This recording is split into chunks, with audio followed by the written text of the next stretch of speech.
gosh, there's just so much going on in everyone's lives, really, whether it's your mental health or, work, kids, family. How do you find peace in your own life, Kasia? So for me, it's really important when we're doing, activism that can be really, really personal. It's really important to take time to reflect, to rest, especially, for example, I traveled to COP26 recently, and that was a very emotionally, it was a very overwhelming experience because I had a lot of hope going into it, and I was feeling a little bit disappointed in the inaction that leaders were taking. And so I've noticed that a lot of other young climate activists at this time are trying to take rest for our mental health and remembering that it's okay. This is a responsibility that we are all choosing to take on. And it is okay to allow ourselves time to think about our next steps and how we can more effectively organize for climate justice and peace. It's also about, the support networks that we have in place at home. Friendships are really important for me in finding peace and I guess in my own personal life. So inner peace is really reflected in outer peace too, if that makes sense. Yeah, exactly. And Hajar, how do you find peace in your own personal life?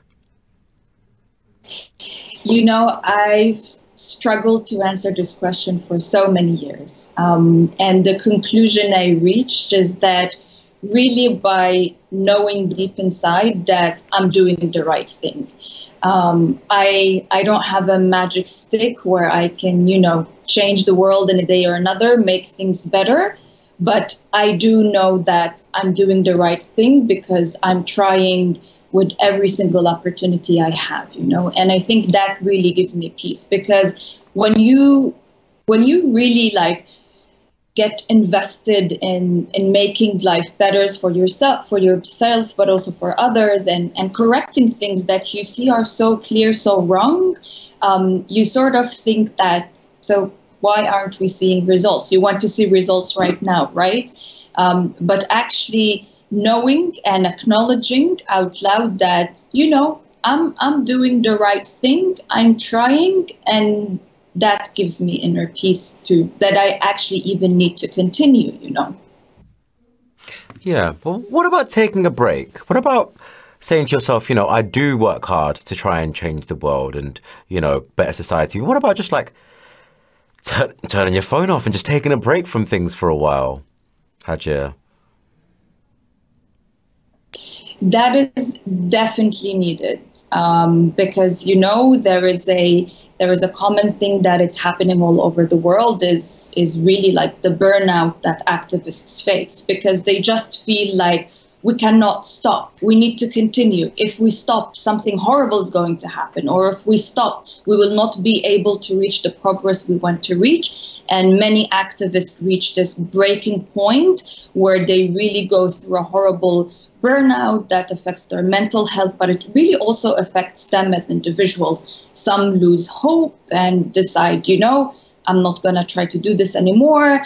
Others are really would struggle with the consequences for a while. And I have really a close friend of mine who underwent this, and it's really dangerous and it's really risky. So if you feel that you need to have a break, do it. The world is not going anywhere. Whenever you're able to rejoin, you will be effective. You will make great contributions. If you need a break, 100% take it. But I would also like to say, as I said earlier, you don't need to be full-time activist. If you feel you need to slow down a bit, then slow down a bit, especially if you start seeing signs that you're getting overwhelmed, it's becoming too much. Maybe the first thing you should do is slow down a bit. If you feel you need a break, take it. Exactly. And key thing you said there, you don't need to be a full-time activist. Ria? I agree with what Kasia and Hajar both said. I think peace is elusive even at an individual level. So it's all the more understandable that it's going to be even more difficult to find peace, all the time between communities or between nations.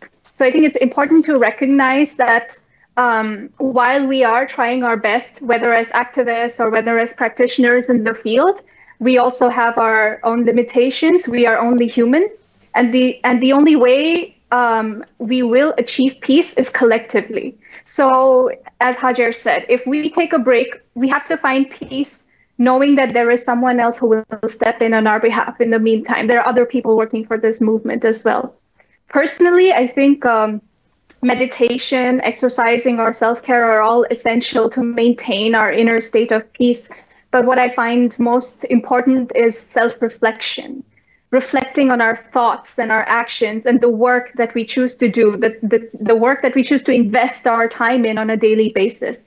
We must constantly question if this is the best way to respond to a situation, or is my action going to benefit the community or cause harm to another person in any way? And the answer is usually clear. It's within you. You'll find peace if the answer aligns with the values that you believe in as an individual. So coming back to your first question, Will, what is peace? Peace is about harmony and balance, and that starts from you. You have to be at peace with yourself before you can share it with others. Exactly, 100%. It's interesting because a common theme that I've noticed throughout all of you is that I almost feel like you're a bit too hard on yourselves. Like you're all so great in your own right, but taking a break is so important. But you guys have echoed all of the greatest points today, and thank you so much for educating the audience and educating me as well. It's been really fascinating, so thank you so much. That brings us to the end of the Peace Transformers panel discussion here on Space Transformers Live. Thank you to panelists Hajer, Ria, and Kasia. Beautiful discussion. And for anyone interested in issues around peace and sustainability, you can join Peace One Day's live digital experience, Peace One Day Live, and you guessed it, Peace Day, which is the 21st of September 2022, and you can get involved and watch that show for free. Yes, I said it, for free, via peaceoneday.org and at Peace One Day on Twitter.